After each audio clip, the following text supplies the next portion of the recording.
YouTube, what's going on? Welcome to Wealth Wednesday. The time is now 8:08. Glad that you guys can join us. So now we are simulcast on both stations. All right. So folks, today we have a pretty juicy topic, and I always like juicy topics, to be quite honest. I don't really appreciate topics that aren't juicy. But tonight we're going to be talking about levels of consciousness. And the market obviously is doing what the market does, which is go up and down based on news cycles and economic factors. So folks, just a quick point of information: if you are invested in the market right now, this is a good time to get low cost stocks. take advantage of that, because that is exactly the only real thing you can do. And look at diversifying into other asset classes. So it's a quick point to folks who are invested right now. I know it looks terrible. I know that your portfolios are down, the stock, the NASDAQ, the New York Stock Exchange, every one of those are down. Those indexes are down, and that's okay. If you're in crypto, that's down. Like, this is what the market does. So you guys have to have a level of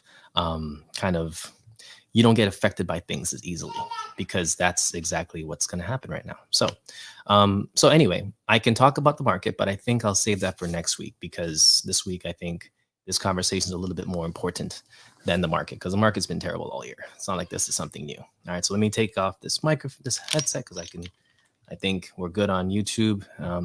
All right, so today I'm going to post up this real quick, right? So this is our Wealth Wednesday. This is the chart that you guys have. And if you guys can see that chart, I'm actually going to share it on my screen over here. If you're on our YouTube channel, just click the link in my bio. It'll take you to our channel. And from there, you can pretty much see this live, and you'll see my screen, because I'm doing the share screen right now. So if you would like to come over there, please do. Be happy to have you. This graph is a little bit bigger over there than it is over here. All right, so let's pull this up. Boom, share, and voila. So right now, if you're on our YouTube channel, you'll see this level of consciousness from a website called nondualitylife.com. Now, I'm not here promoting nondualitylife.com. That is not the purpose of this conversation. I think it's important that we take information and knowledge from whatever sources we can take it from, because that's going to be how we can kind of have interactive conversations. Now, when I was growing up, and I just literally stumbled across this because I think this current week I had a post on my Instagram about levels of consciousness, and my comment to that was, this year is all about alignment, right? And what does that mean to me? Well, to me, it meant that I wanted to have. I didn't know I could do that. Look at that, I made that small. What? Okay, I'm learning things today. I can have interactions with individuals and other spirits on this planet, but if they're not aligned with my spirit and my energy, then those interactions are going to be wanting. They're going to be left with something. Okay, here comes my little girl. She wants to say hello. Hey, what's up? Why are you so happy? I love it. High five. Boom. What's up? Give me another one. I want another one. Boom. Okay. Give me a third one. Third one. Give me a third high five. I want 3. Boom. Okay, wonderful. All right, so she's out here doing stuff. So anyway, so these interactions with other spirits on this planet, you have to understand, when you were a kid, you didn't really recognize what that meant. You didn't really understand what it was, because it was sort of like a vibe that you would get with people, whether it's friends, family, whoever. You're like, hey, listen, I can vibe with you, or I can't. Like, there was just one of these things that just either were there or wasn't there. Now, when I found this chart, right, in another person's post, it got me thinking that, I've been reading a lot of things when it talks about, heaven and hell being in the mind, right? What you think about becomes your heaven or hell. If you think about negative things, that can be your hell. If you think about positive things, that can be your heaven. And your experience on this planet is literally predicated on the exact same concept. If you have a happy distributing, lifestyle, like everything you do is to please others and to look at the world in a rosy place, you're going to have access to a lot of happy situations that are going to be different, right, than folks who are seeing life as, okay, this is all traumatic. Everything that happens to me is, I can't believe this is happening to me. That's the type of life that you're going to have. So this chart, I'm going to go into it real quick. And if you guys can see my YouTube channel, you can see that we have different levels on this chart. It starts from the third dimension and below. And this section is considered the lower ego self. That's what it's considered, right? And it ranges from this on the scale from 20 to 199. That part is irrelevant. I don't really care about what the scale is per se. What I care about is what they're speaking on. So on the scale on the left side, it talks about hell, purgatory, in between, paradise, and heaven, right? That's the different areas. And there's different numbers that associate with those areas. And on the right side, it talks about victim slash abuser, consciousness, self empowerment, and self realization. So these are that's on the other side and going up to full consciousness, right? Now, all of these sections this is why I want to have this conversation with you guys, because when you can see this chart, I'm gonna post it up again. I just took it down, but I'm gonna put it back up again. When you can see this chart in real speed, let me make that bigger. Boom. You see that right there? Okay. So this is going to be our conversation today. Now, again, this website is called nondualitylife.com. And again, I read through all the different parts, and we're going to go through it on this call in this conversation as well. But let's start with this, right? So we're going from the lower vibration dimension and color, which starts off in red, and it moves up into the enlightenment section, which goes into black, right? And then the full consciousness, which is they don't even have a color for that. So on the bottom, the lowest energy, right? The lowest vibration and color is red, and it's shame. And it moves through from shame is a 20. Guilt is 30. Apathy is 50. Grief is 75. 100 is fear. 125 is desire. 150 is anger. 175 is pride. 200 is courage. Now, let's talk about that entire path, right? So we're going through shame, guilt, apathy, grief, fear, desire, anger, pride, and then courage, right? And courage is literally the stepping stone between the third dimension and the fourth dimension, according to this chart. So when you get to the area of courage, you've gone through your hell, you've gone through your purgatory, and now you're in the in-between of rational, linear self, emotional self, right?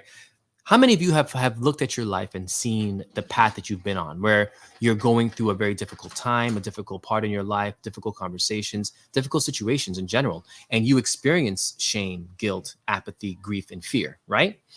When you go through those, it actually is one of those things which feels like a hell to you, because again, if you've lost a loved one, right? If you've lost a parent, if you've, lost a child, God forbid, like all of these things give you that space of grief, right? And just during COVID alone, we've had a lot of deaths. I've had 2 workers that have passed, and it was a very difficult time for us in our organization. That's grief. And that is a form of hell, because when you think about the energy that grief brings along, it's not usually positive. The word grief is not a positive word. So when we talk about the different things that we interact with on a daily basis, we have to understand that there is a vibration to every conversation, to every interaction, to every experience that you have. There's a vibration to that, and your vibration is a good indicator of where you are when it comes to your life actualization. So if you are in a space where you are experiencing these 5 things: shame, guilt, apathy, grief, fear, and desire. Okay. If you're experiencing those 5 things, then you, my friend, are in somewhat of a hell/purgatory, according to this chart. Now, how do you get out of something like that? How do you get out of fear? How do you get out of grief, apathy, guilt, shame? Typically, to get out of that, you have to have a level of courage and pride in what's happening around you. Like, you need to be able to overcome that, right? And courage is, again, a vibration. And you can see people around you who have that vibration of courageousness. Let me say hi to the room. Brandon, hey, what's up, Brandon? How you doing? Nice to have you. Mr. Major, what up, what up? Management Modesty, what's going on, Doc? How are you? And hey, Handsome, hey, what's up? Oh, that's like, are you talking to me? You talking to yourself? I don't know. All right, so nice to have you guys here with us. Let me just give you guys a quick wave real quick. All right, a lot of you guys are going to be catching this on the replay, which is totally fine. So again, this chart that we're talking about is from a website called nondualitylife.com, and I'm referencing that because I want you to kind of open up your mind to seeing other aspects of what can actually exist when it comes to how people think. Spiritualism isn't just it's not a religion. It's not something that you can go into a church and experience. It's none of those things. For me, we have no choice but to be spiritual. We are spirit beings trapped in human bodies. So It's like saying water isn't wet. Like, what? Like, how can you experience water without getting wet? There's really no way to do that, which is the exact same scenario that I have with how could you say that you're spiritual when you are spirit? You like, it's not, you don't even want to, like, it's just the same thing. They work together.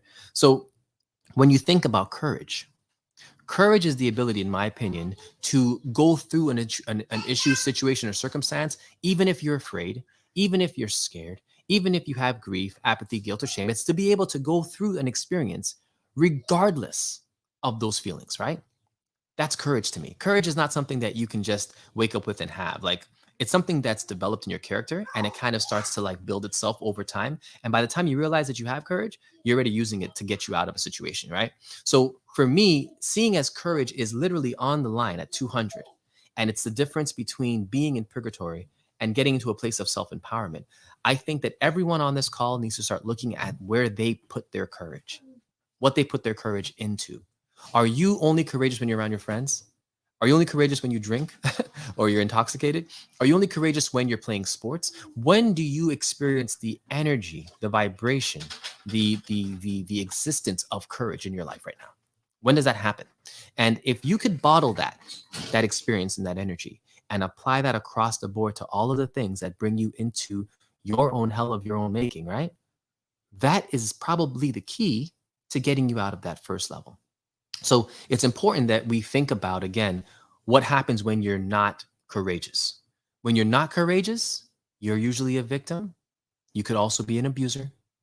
And your consciousness, it's vibrating in a low ego self, which is basically the lowest vibration that you can have, right? None of us should be wanting to be in that space for long. And not saying that you can't be there, you can't go through grief, can't go through guilt and shame. If you think about it, growing up in the church, there's a lot of shame and guilt that is put onto the folks that go to church, whether it be women saying, hey, like, why are you wearing skirts that are like that? Or, you're promiscuous, so we're going to guilt you into not exploring yourself. Or, hey, you want to, back in the day, it's like even going to the movies with a girl was forbidden and they would shame you for that, or, being overweight, you were shamed for that. Being, very intellectual or wanting to study a lot, you could have been shamed for that because, like, hey, why are you studying that when you should be studying the Bible? And you could, like, it's like you were always guilted and shamed into learning the Bible.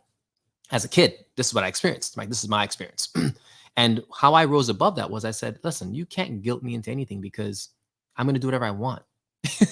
I'm going to have the courage to do whatever I want, even at a young age. And I remember we went to Africa. My father took my brother and I to Africa. We flew through Senegal and then into Nigeria. And when we got into Senegal, I remember literally we were I think we had a layover in Senegal. So and I think it was Ivory Coast, Senegal, Cote d'Ivoire. That sounds familiar to me. It's one of those two areas. Okay. So I think it was Cote d'Ivoire, actually, is where we stopped. Cote d'Ivoire.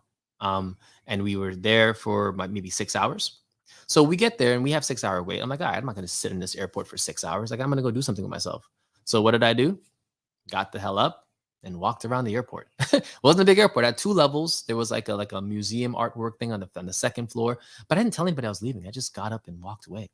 And when my dad found me, actually my brother found me. He was like, "Yo, Bertie, where the hell are you? What are you going? What are you doing?" I'm like, "I'm exploring." "What do you mean? We're here for 6 hours. I want to see around. Like, what's going on?"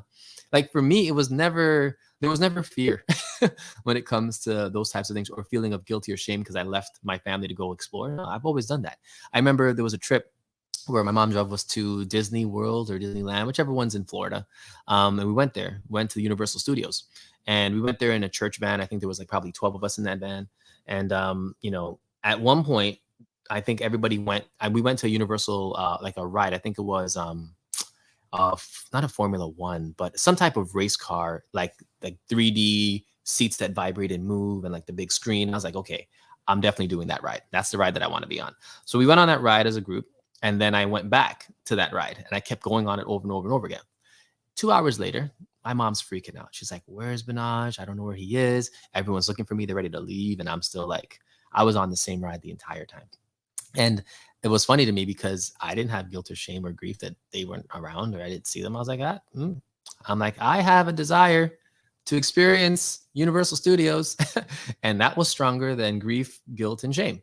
So sometimes you can use some of these tools to get you out of certain things. I mentioned Africa. Now, after that trip to Nigeria, I've had pride in Africa. I've had pride in Nigeria because that is my birth. That is the birthplace of my grandfather, of my father. That's where our lineage comes through. And to me, knowing where you come from gives you a sense of confidence that is different than not knowing where you come from. A lot of you are indigenous to actually where you are from. You're indigenous to the planet, whether that be in North America, South America, Asia, Europe, Africa. Like, we colonized the whole damn planet. So it's you could have been indigenous to any part of it, but you're from here, right? Being able to know that and see your roots is actually a beautiful thing. And that pride in who you are and where you come from can actually help propel you into having courage. Because you can say, and I think I read this in one of the books that I've been reading, talking about the antebellum period, where antebellum period is between the Civil War and slavery. So in that time frame, there was a lot of warriors whose children were captured and sold into bondage, into slavery. Some went into Haiti, some went to Jamaica, and the kids of these warrior chiefs, right? They always rebelled. They remembered who they were, and on the transport over here, their hair was cut off. They were trying to be buck broken. All those things were a part of their experience. However, they still were themselves because they had pride in who they were. They would help actually lead revolutions and lead, insurgency when it comes to the colonization of the Caribbean. These folks in Haiti and in Jamaica, they were like, yo, no, I am from this warrior tribe. I know where I'm from. So guess what? That's going to give me the courage to know that I can defeat anything that comes my way. So sometimes you got to use courage, right? To get you into a space where you're doing it the right way. Now that we've gotten out of the third dimension, purgatory, right? Let's get into the emotional self. Now, this area is where courage begins, but courage isn't going to keep you in this section. Courage gets you to the door, but doesn't get you through it, and doesn't get you far through it, right? So courage gets you there. So now the next step above courage, this is the self-empowerment section, is neutrality, willingness, acceptance, inner light. Okay. Now let's talk about what that means.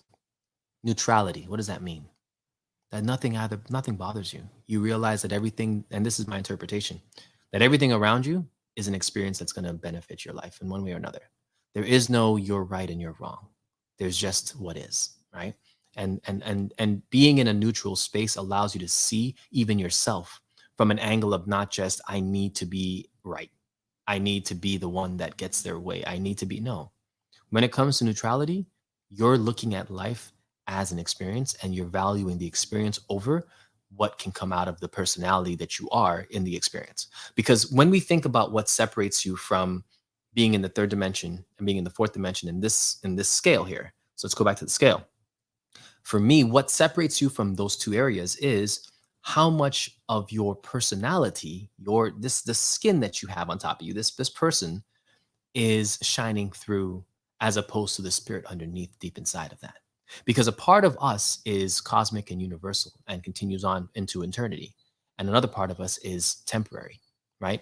And when you can't shed the temporary part of you, then you won't ever get to the self-realization aspect of the higher levels of vibration and dimensions. You can't even move because you're stuck in this. You're stuck in this space of I am my personality. I'm no longer a spirit being. I'm no longer, a cosmic person. I'm no longer a person that has generations of information, DNA, and power within me. No, I'm just Benaj, and he's a guy that was born in Trinidad and Tobago, and that's all. Like, that's all I ever will be. It's like, wait a minute. If you can't transcend your person, then you will never see the true light inside of you. And that's what the higher consciousness will force you to have to deal with. And to deal with that, there is a level of you need to see that the you that you can see, is only a very small part of the greater you that's within. So when you can be neutral, you can then observe things from an objective lens. I remember reading a book, and again, this has been the year of books. I think I've read like 69 books in the last like 3 years, right? There was a book that I read, and it referenced, being an internal observer of your thoughts. You don't have to accept the thoughts that come to your mind, but if you use them as an internal observation tool, well, then what you're doing is you're saying, my thoughts aren't really mine unless I accept them. So, for example, let's say that you have a self-defeating thought that says that you're stupid, you're good for nothing, you're not going to amount to anything, right? That's a thought that comes into your mind. Well, the moment that you accept that thought is when you own it. That's when you accept that thought, that's when it becomes real. Until accepting that thought, it's just a thought that goes through your mind. And if you can step away and be a neutral party, even when it comes to your own thoughts. It puts you in a position where you are no longer going to run up and down, left and right when random things come into your mind, because you can accept whether or not you want to keep those things or remove them if they don't align with what you are. So, to be in that space, you have to be neutral. You have to be thinking, these aren't my thoughts, although these thoughts are coming through to me. Cool. Now, once you get to that neutral observation space, right? Now you can then start looking at your willingness and your acceptance of whatever your circumstances are. Some of us are born into a silver spoon. Some of us are born into a difficult time. No matter where you're born, do you accept that you're starting at this experience? Do you accept that what's happening and what's happened before you got here is what you find yourself in right now? And you're going to try and use all of those lessons to improve the person that you are as a personality, but also to transcend that into spirit and see who are you past this personality. What is the longevity of everything. Forget about just the temporary, because this skin is temporary. You might look good today, but you ain't gonna look good tomorrow. You age. Things grow, things get old, and then things die. That's the life cycle that we have. So when you can accept that life is a cycle that begins and ends, and both are beautiful. When you get to a space like that, then you don't even experience things like guilt and shame and grief and fear, because there's nothing to be afraid of when you accept things. So, for example, let's say that you're going through a tough time at work and you accept that that job isn't really for you, and you understand that you're going to find something better that's going to more align with your goals and objectives. If you get fired, you're not afraid. If you get promoted, you're not afraid. There's no fear when you've accepted your circumstance and you understand exactly what it's supposed to do for you as a life lesson. There's no fear after that. No matter what happens, there's nothing that's afraid. Like, I think for me, I got to that space of acceptance when I was selling life insurance in Buffalo, New York. And I realized that, wow, like, I'm young, but I could die tomorrow. There was a guy that was shot on my block when we were in school. It was a young kid. He got shot. I don't even know why he got shot. Someone just decided to shoot him. And, he was 17, 18 years old. And I'm like, damn, like, his life ended already. So at this point, I'm like, my life can end anytime I walk out that door. Okay, so cool. So if that's the case, what am I going to do with the day that I have right now? How am I going to live today better than I lived yesterday? How am I going to impact somebody today? And after that experience, I wanted to make sure that every interaction I had with people was a positive one, from back then, because I accepted the fact that I may never see them again. There are people in your life right now that you will not see next year. There are people in your life right now that you're not going to see tomorrow. Right. And my thing is, when they look back at you, when they look back at the interactions you've had, can you honestly say that you have accepted the experiences that you've shared with them and that you've given to them, whether they be positive or negative? It goes to this, even, one of my close, my brothers, his father passed recently. And it's like, to be in a space of, guilt, shame, fear, anger, all those things, it's normal. Anytime you lose a loved one, especially a parent, that's normal to go through those experiences. But when I was with them, him and his brother, like, I didn't feel that from them. I didn't feel that. I felt a acceptance from them, a level of courage from them, um, and a willingness to make sure that whatever they saw was going to be best for their father, that they're going to do that no matter what it took, no matter how much time it took, how much money it took, whatever it needed to happen, even if they need to swallow their pride on a few issues and just like be bigger men about it, they were willing to do anything that it required to go through this experience and not be scarred by it, right? And they did that. And viewing their strength during that situation to me is just a reminder that when you are in a place of acceptance, neutrality, inner light, inner wisdom, you're really empowered, because every experience, even though they may be difficult to deal with in the beginning, they're just experiences that you get through because you understand the nature of life itself. You understand that as a universal cosmic spirit, the spirit never dies. They just have more power now. Ancestors are very powerful and they can do a lot more things than you can in this skin, right? There was a post that I posted. Not I didn't post. I think I posted this, but it was about these two twins in the womb. And I wish I saved Oh my goodness, I wish I saved it so I could post it as a picture here. But actually, as a matter of fact, I think I did. Hold on. And I'm going to paraphrase this because this was like amazing. Come on, I hope I save this. I hope I save this. Where is it? Aha. Okay. It's not as good and as clear as I'd want it to be, but so these two babies, right? These twins are having a conversation with each other. And basically the premise of the conversation is that one baby is like, "Hey, I wonder what life is like outside, after birth." And one baby was like, "What do you mean? There's nothing better than this." What do you mean? He's like this is the perfect life. What do you mean? We have an umbilical cord. All the nutrients that we have come through the umbilical cord. Like we have our own. We don't have to worry about anything. But the other baby was like, but what if like we could go outside and like use our mouths to eat and like walk and see the world and see all these things. Like, what's better than in here? Da, da, da, da, it's warm, it's cozy, it's this, it's that. He's like, well, what if there's a mother? What if mother is here and she's just waiting to see us? What do you mean? There's no mother. I haven't seen a mother. I haven't heard a mother. And he was like, well, if you're quiet enough, you're going to feel her presence. Because just as a mother with a baby, when she talks and she rubs the belly of the baby, she can like you can interact with mother. In this example, the mother is our cosmic God or cosmic mother, and it was just a really amazing breakdown of how life is like on the spiritual journey. You don't really know what you know until you pass through. And babies that are in the womb right now have no idea what they're coming out into. They have no idea about Social Security, no idea about the job market, no idea about the stock market, no idea about food, seasons, different types of animals. They know nothing about grass. I mean, all these things are programmed in their DNA, but as in embryos in the womb, they don't know that yet, right? Well, they do, but let's just say that they don't because we don't know, right? But the idea that there's so much more on the other side that you don't know. And when you cross through a dimension, that's exactly what it feels like. Because you're going from one area of knowing, like you know that you're a baby, that your nutrients come through your umbilical cord, you know that all these things are happening in your body. Cool.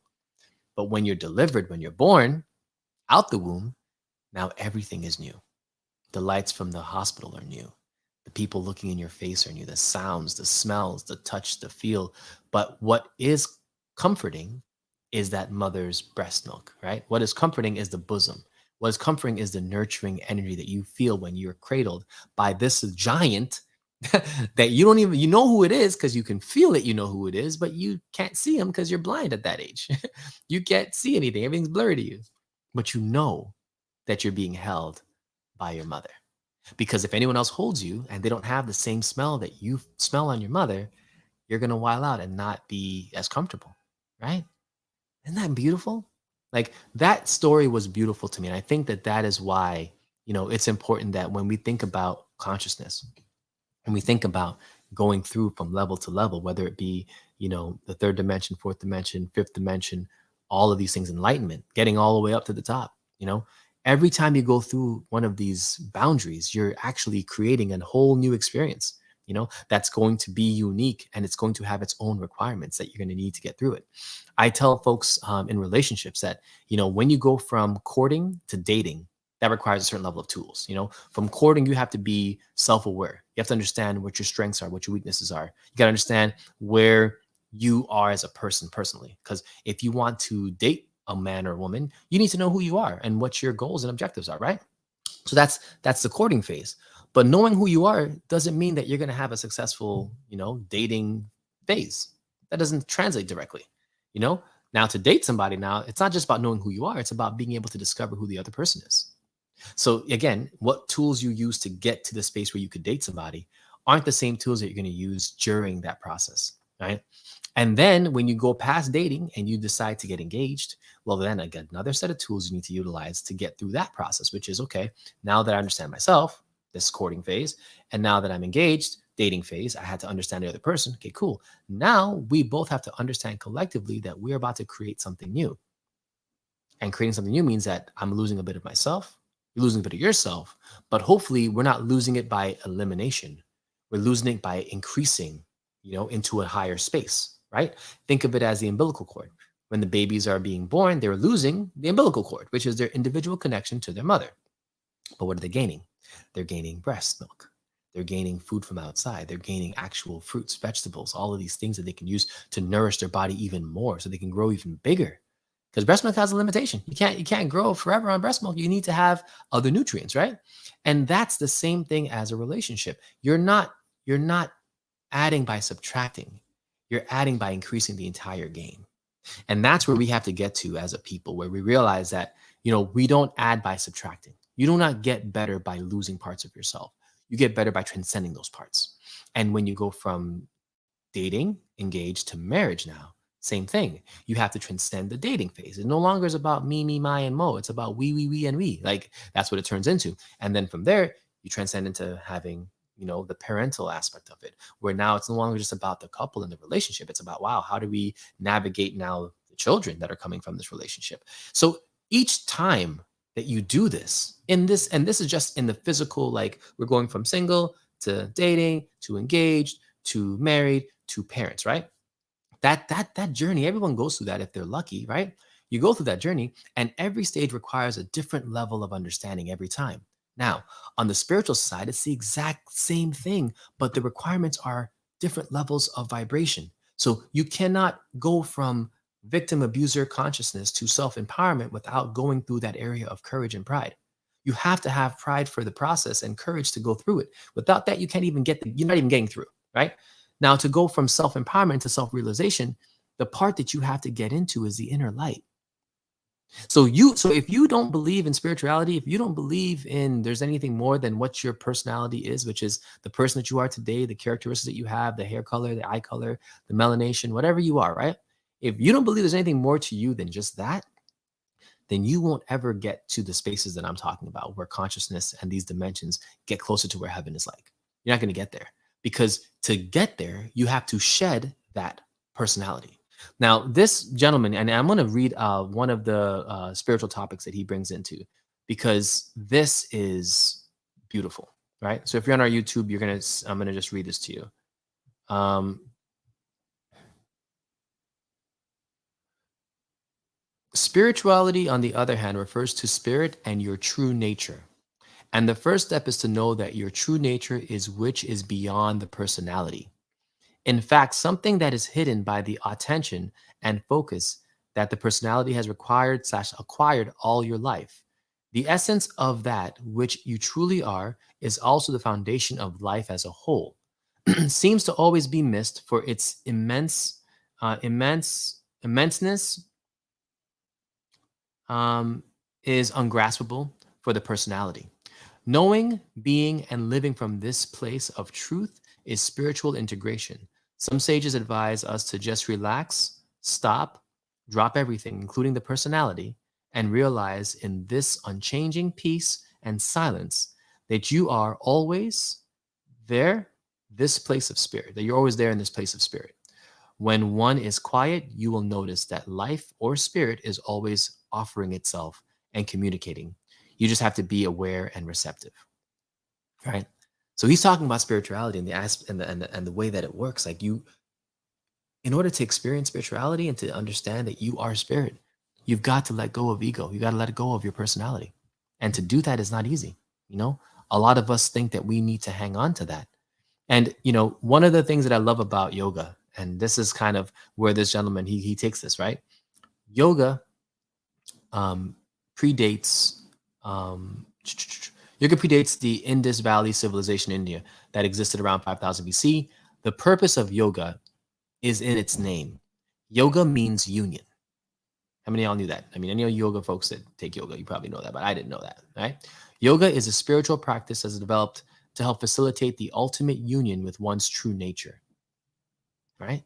So folks that practice yoga in its true inception, its true form, are people that are going to understand that it's about the union of these two, personality, but also self-actualization, your spirit, the person that's inside of you, the person who you truly are. Um, Check this out. So one of the things this guy says is this. His name is Saeed, by the way. He goes, "Your high opinion of me is your opinion only. Any moment you may change. At any moment you may change it. Why attach importance to opinions, even your own?" Right. So when someone has something to say about you, again, that's their opinion. They can change it in a second if they want to. They can say, "Hey, you're a good guy," and then turn around and say, "Hey, you're a bad guy. Hey, you're a good girl. You're a bad girl." So why should you even accept that opinion of other people and then of yourself? Remember, neutrality, right? That opens the window to that next dimension. If I'm no longer accepting the opinions of others, I'm just saying, okay, well, I am whatever I believe I am. I believe that I'm cosmic, then I'm all of these things wrapped in one. It's a different space. Nothing is personal anymore. Um, let's see, enlightened personality. I love this concept. He says, if you see the illusion, you are enlightened. But if you think that you are enlightened, you are in the illusion. This is from Papi Jai, Papa Jai. And I'm like, whoa, caught my attention, right? When he talks about just, humility and the ability to see spirit and to see self, to do that, you have to eliminate ego, right? Like there's no space for ego and self-actualization because those are two opposite energies. One is a low vibration energy, one's a higher vibration energy. You're not going to really be able to commingle those two things. But when it comes to consciousness, again, we're talking about ego. Ego is literally in, let's say, where would ego be? I would say ego will be one of the lower ego self. So that's the entire section between 20 and 199. So everything before courage is ego. And a lot of folks work from that space. So anytime you think about yourself higher than anybody else, then you're operating in a space of ego. And when you're doing that, you're vibrating at a low energy frequency. And that's going to prevent you from being able to experience the love that you're going to have, that you could have if you were moving past that. Right. So after self-realization, we have oneness. This is at 540. Presence, non-duality, awareness, the great void, divine grace and love union, and then supra-casual truth and full consciousness at 1,000, right? These stages above self-realization, I am presence, enlightenment, 12th dimension. When you get to that state, you won't even need a graph. You won't need a chart. You won't need none of this stuff because this is already programmed into your body, into your DNA. At that point, you just have to decide whether or not you want to share with us what you've learned. And one of the things that this guy talks about is the fact that everyone needs a teacher, especially folks who've gone through this spiritual journey. It's important for you to have guidance along the way. Now, we see that guidance is an important part of our lives. Our parents help guide us as kids growing up. Our teachers during school help guide us to get through our curriculum. We have professors in college that help us to guide us to get our degrees and our experiences for where we work. Why don't we think that the spiritual journey is any different, right? Right? Now, here's my caveat to that. He thinks that we need guidance. I think that we just need to look within. So this is where, again, being, a person that takes spirituality to, very, very seriously, my thing is all of the answers that you seek are within. I don't believe that I need a guide to get there. However, it does make my job a little easier if someone can show me how they did it. And there's nothing wrong with that because the path is the path.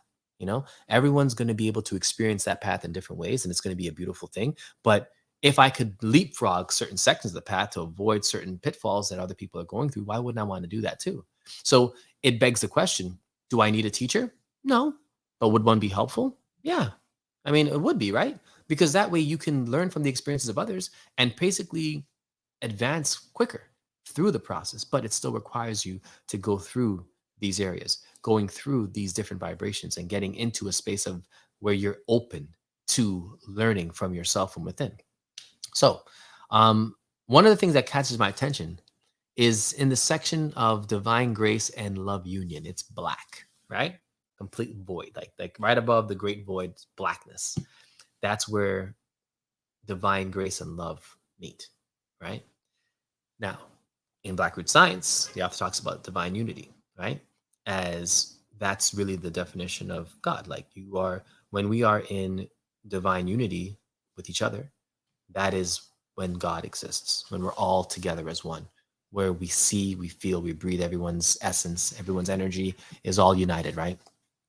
And the beautiful thing about that is that we can start creating that level of unity, not to that extreme, but we can get closer to it by, first of all, shedding ego, one, and then two, learning to accept yourself for who you are without any sort of restrictions on that. I think we need to get into a space as a people where we accept the fact that we're not perfect, where we accept the fact that we have things to work on, where we accept the fact that there is a lot that's happening around us that's going to be preventing us from experiencing all of the beauty and joy that there is to experience in this existence. If we can accept that and love anyway, right? It gets us to a space where we're moving through inner light, inner wisdom, inner love, and we get to oneness. And we always said that there was a gate, and a key to each of the dimensions, each section. Oneness and presence are the key to the next non-duality awareness section. So for you to elevate through, self-empowerment, self-realization, and to get to the next stage after that, which again, we're all working on. I would say if I had to guess where I'm at on this thing, I'm probably somewhere near like 400. Self-empowerment, moving from that to self-realization. I think that's kind of, if I'm thinking truthfully about where I'm at, I'm there. Like maybe, inner light, acceptance, just getting through self-empowerment, moving into self-realization, because I know that there's still more work to be done on my end. And, that's a beautiful place. Like you always want to have work to do. But I know that I'm past, victim abusing consciousness, self empowerment. I know I'm through that because I've already felt it in my spirit. Like I don't really feel fear of any kind. I don't feel like any decision's difficult or any decision's hard. It's just decisions. I do feel that inner wisdom is coming, and that inner love is really what's about to shine out next. Because when you have love for the God in you, right? Understanding that that God has taken you through all these experiences, that they have loved on you the entire time, that they are looking out for you. And then you have your ancestors on top of that who are watching every step that you make, every decision you make, and they're supporting you from that realm where they're like, they see it all. See, for our ancestors, from what I'm gathering, they don't see things linearly, like a line, like A and B. They don't see things like that. They observe things like this. It's like a circle. So like there's just different parts on the circle. There's no demarcation between one part and another part. Everything is. So for them, they get to see the process from beginning to end, and they get to actually help and assist and give guidance along the way if we are open to their assistance, if we are open to communicating, with them from an honest and loving space. That to me is a beautiful thing. So it's like getting that inner light and that inner wisdom, that inner love, getting to that space, it requires you to tap into more things around you and the things that are going to get you to that space. So it's just really cool to like think about this chart and think about like how this works. But again, we were going back to like, do you need a guide? I don't believe you need a guide for this. I think you can just do this on your own if you are tapped in. All right. So let me move into another part of this conversation. So one of the notes I wrote down some questions about, this process, right? Just because I was coming at it from like a very, oh, did it say, okay. Okay. So the first question I had was, the journey between levels is the key, literally, and figuratively. It is the key, because once you can figure out what unlocks the next stage and you can just work on that, you're going to give yourself a better chance to progress through that area. So for folks who are looking at the chart and they see what's on there, the first key to get out of hell is to have, a desire, um, not desire, sorry, to have courage. That's the key. That's the first key. First key is courage. Everything below courage is something that can help build you and build up to your courage, but the key is courage. So if all you did was work on your courage, then you're going to be able to get out of hell pretty quickly. Now, the next part after courage, having that, is being able to accept what life is, to be able to accept who you are, accept what's happening around you, and not think of things as everyone's doing this to me, as opposed to I have power and control to change this for myself, right? Accepting your power, accepting your ability to be an active player in your life. That I think is the next key, because once you can accept that you are who you are and that you get to choose who that person is, then the inner light's going to show up automatically out of that alone.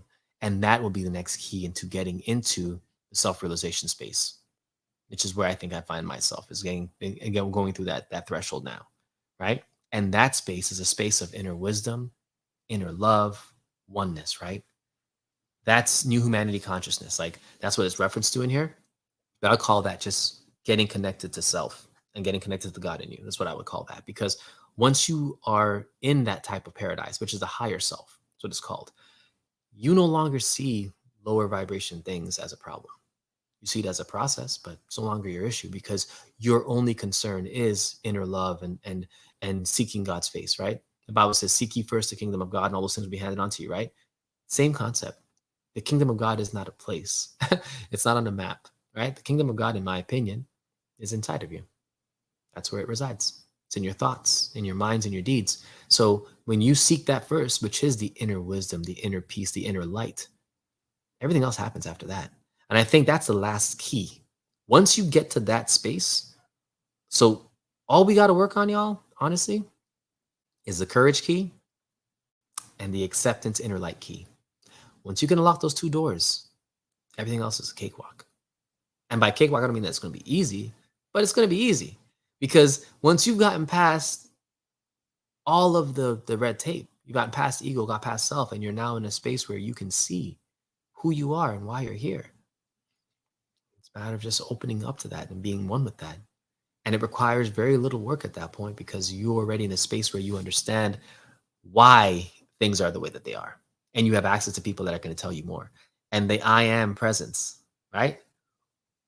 Once you're there, you pretty much made it. Because everything after that is just, that's just icing on the cake. So, folks, that's our Wealth Wednesday episode today. We talked about just this chart. Again, like I said, I do not. This is not a religion. This is just a conversation about spirituality. But this chart to me was something that got my attention, and for me, that is something that is when it gets your attention, you gotta look into it. And from what I can see, alignment is key. If you have circumstances in your life that are preventing you from moving through the lower vibration areas of this, where you still think you're a victim of something, or you're an abuser, or you are just in that lower ego self state, the only way to get out, or one of the only ways to get out, is to kill ego. Kill it. No longer feeling shame, guilty, apathy, grief, and fear. Don't be afraid of any of those things. And once you get past that and you get a pride and you get courage, courage is the key because you have the courage to leave something that is bad for you for something that is better. What's bad for you is being in hell and purgatory. What's bad for you is being in a fear mindset. What's bad for you is being in a guilt and shame mindset. That's bad for you. So leaving that space requires courage. Some people don't even want to go get help because they just want to have their fear and grief. They don't want to move out of that, right? Because they feel comfortable there. But you have a choice to make in this life. You don't have to be in a space that's not comfortable to you. And being in hell and purgatory wouldn't be comfortable to anybody. It shouldn't be. And if it is, do you want to be around people like that? So look at your circle, look at the people around you and see, what are they operating in? Are they operating in lower ego self? Are they operating in rational, linear, emotional self? Are they operating in a higher self? Just ask those three questions, those three areas. Which area are they in? And if they're not where you want to be, what are you going to do to get out of those areas? Simple question, right? So, folks, again, I'll attach the website to this just so you guys take a look at it. But remember, all of these things are about openness. Nothing is 100%. Everything is an experience. There are no true right or wrong answers in this experience besides what you find out from your first self. When you dig deep into your inside of you and you converse with God, really who God is, and you speak to God, then you'll know. Until then, it's just all potential. It's all things that can happen and that could be real, but it depends on, again, truth is what you experience. You cannot tell me that an apple tastes good if you've never eaten an apple before. You cannot tell me that this perfume smells great if you've never smelled it with your own nose. Like, we do not get to experience this life without experiencing it. So there's never anything that is truth until you experience it for yourself. Until that happens, it's someone else's truth, someone else's experience, and you can live on that.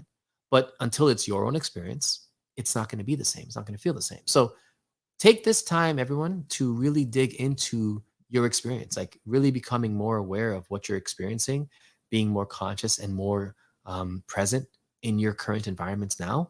Try to like observe what's happening around you, observe the energies around you, observe the people that are in your life, and ask yourself, are they vibrating in a space that is positive and moving up this scale, or in a negative space?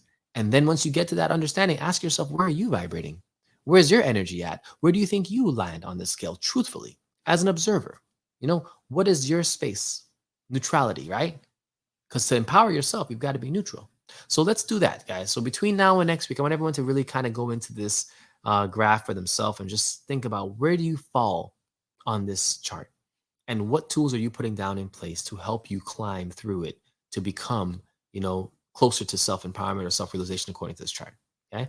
All right, folks, that's all we got. Hope you guys have a wonderful rest of your evening. And again, this is a part of our series where we want to just get you to start thinking about life in a different way. Life isn't linear. It's not. Its experience is linear, but life is a circle, and it starts and it stops and continues again. Right? It continues to do this forever into perpetuity. So we've got to make sure that we're on a path that aligns with that realization that we are moving with life in that way. All right. So, folks, love you guys. Appreciate you guys. Catch us on the back end. And for those who were here with us, I want to thank you guys for coming through. Heavy, what up? What up, brother? Nice to see you. Pam, what up? What up? Long time. Light, sound, time, and space. What's going on? Nat, what up? What up? What up? All right. All right, folks. So yeah, we'll catch you guys later. Enjoy the rest of your evening. And again, everything is about energy and vibration. Everything. So try to continue to align your energy in a higher space. That way you can actually enjoy more of this experience that we have on this earth. All right. Till then, be safe, be good to each other, and we'll catch you guys next week. We'll talk about the market because I think we need that help.